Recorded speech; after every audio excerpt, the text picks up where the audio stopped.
Triangle doesn't have much of a backstory. It's a vaguely Soviet, post-apocalyptic, dystopian, abandoned hellhole full of guns and homes to loot. And you and 99 strangers are jumping off of a burning plane right into it. Your parachute will ensure the fall doesn't kill you, but once you're down there, it's you against the island. 99 strangers are on the hunt for you and each other. Every single one of them wants to be the last one standing. Every single one of them wants to win. They loot homes as soon as they land, hunting for weapons and armor, scrounging the map to find anything that could be of use, looking down your sights as you open the door and a guy with a shotgun blasts you in the face. People have always wanted a Battle Royale video game, but it never happened. First came the original Teen Deathmatch Island Battle Royale. The Japanese book and movie told the story of 42 students dropped on a deserted island and forced to kill each other until only one was left.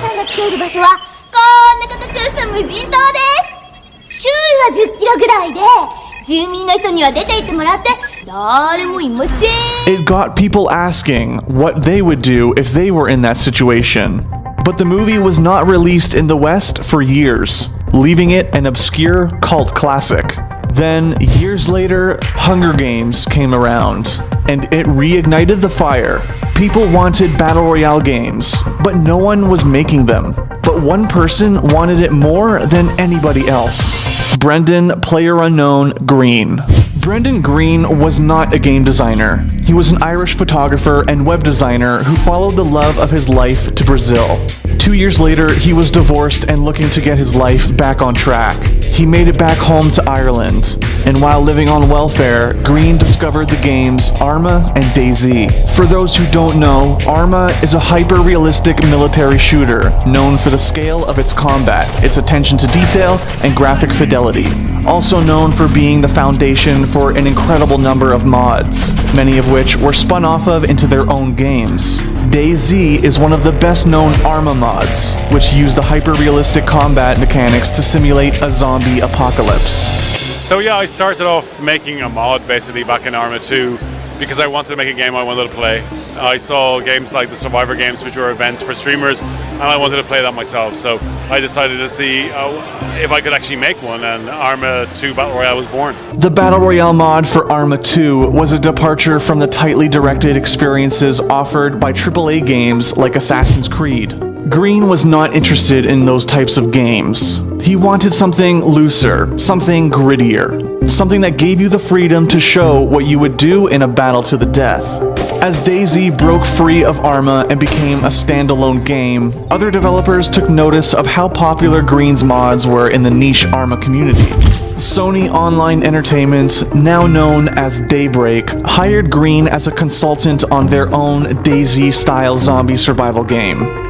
That mode eventually became H1Z1 King of the Kill, but by February 2016, Green had moved on. He was headed to Korea, where he got an interesting offer.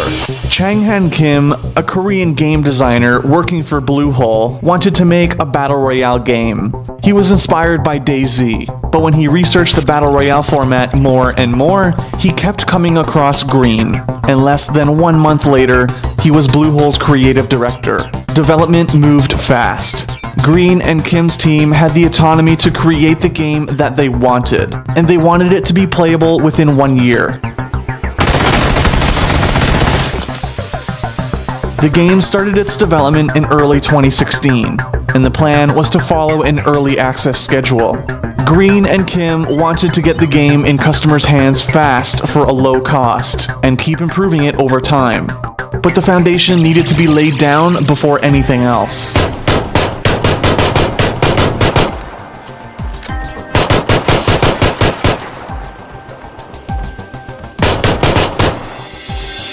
The team made a small game. One map, one mode, a handful of weapons were added after the launch, but from the day it was released on early access in March 2017 to today, Battlegrounds has been the same game.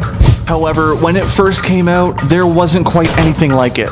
Sure, Green's mods were still out there, but mods are never quite as popular as standalone games. Battlegrounds was a breath of fresh air amidst the high-budget, lavishly produced shooters on the market. It was messy. It was tense.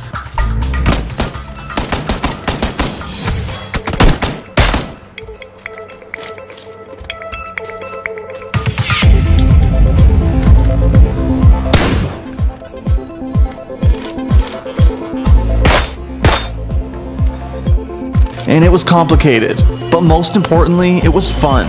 The island is the most important part too. While Green has said that his team is working on more maps, Erangel will always be the most iconic thing about Battlegrounds. It's the game's main character, with familiar landmarks, wide open spaces, and bizarre, unique topography. It's not realistic. Swamps, farmland, mountains, and towns all mingle together to make a backdrop that has much of a hand in the action as the players do. And the players came to Battlegrounds fast. For only $20, they got to live the fantasy of surviving the apocalypse. The game's player base grew every week. 10 million rounds of Battlegrounds were played in the game's first 4 months, and it made $11 million in 3 days. By April, it had sold 1 million copies. 1 month later, it was at 2 million. The next month, it hit 4 million. In August, Battlegrounds became the most played game on Steam in terms of concurrent players. By September, it had beaten Dota 2's record of 1.29 million concurrent players. By October, it had hit 2 million players on Steam, and became the most popular game in South Korean PC bungs, beating longtime king League of Legends. When the game cracked 2 million copies sold, Bluehole held a charity invitational tournament. And I killed him? Let's go, baby! Woo! 3 months later, ESL held the first major Battlegrounds tournament, cementing a possible esports future for the game. Green told GamesIndustry.biz that he has always envisioned his mods to be a spectator sport someday, and his baby was finally taking its first steps.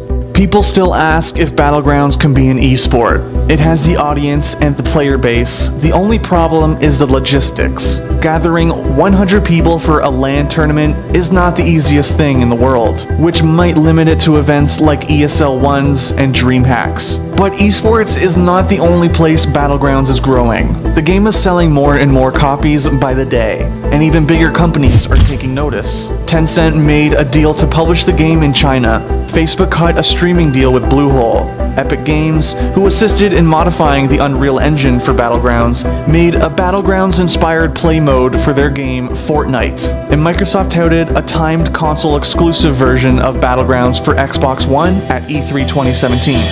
We can't wait to bring PlayerUnknown's Battlegrounds exclusively to Xbox One later this year with an update for Xbox One X enhancements shipping with the final version. Battlegrounds' future is bright.